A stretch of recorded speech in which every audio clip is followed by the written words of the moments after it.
నీ అమ్మ బలిసి బెట్టింగ్ యాప్ ఆడేటోళ్ళకి ఫాలోవర్స్ ఉంటారు, కానీ మా పేదోళ్ళకి కొంచెం ఫాలో చేసి చేయండి గ్యాస్, కొంచెం సపోర్ట్ చేయండి. ఈ వీడియో పెద్దలకు చేరంత, ఎమ్మెల్యే చేరంత అంటే అందరికి పంపించండి. ఎందుకంటే కొంచెం మా పేజీ కూడా ఫాలో చేసుకోండి. మేము పేదోళ్ళం బ్రో, మా పేదోళ్ళ కష్టాలు చెప్పాలంటే బాగుంటాయి. ఆడ రెక్కాడితే పువ్వు ఆడితే బ్రో మాది. ఎందుకంటే ఉన్న పంట కూడా అమ్మి అప్పులు తీరుతా అని చూస్తే ఆ వర్షానికి పొలం మొత్తం అది మొత్తం నాశనం అయిపోయాయి. కొంచెం పెద్దలు పోయేటట్టు చేయండి.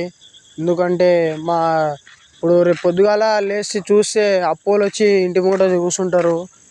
మా బతుకు ఇట్లా బ్రో. కొంచెం అట్లనే మాకు చెరువు దగ్గర ఉన్నది. అట్లనే మా ఇంటి పక్క పోట్లి వాళ్ళ ఇళ్ళ నీళ్ళు పోయింది. పాపం వాళ్ళ పత్తి తడిసిపోయింది, అన్నీ తడిసిపోయింది. పాపం బాగా ఏడుస్తుంది ఆమె. అప్పుడు నేను వీడియో తీయలే. అప్పుడు నా సెల్ అప్పుడే మొబైల్ స్విచ్ ఆఫ్ అయిపోయింది. కరెంటు కూడా లేకపోయే. ఎందుకంటే మా పొలాలు కూడా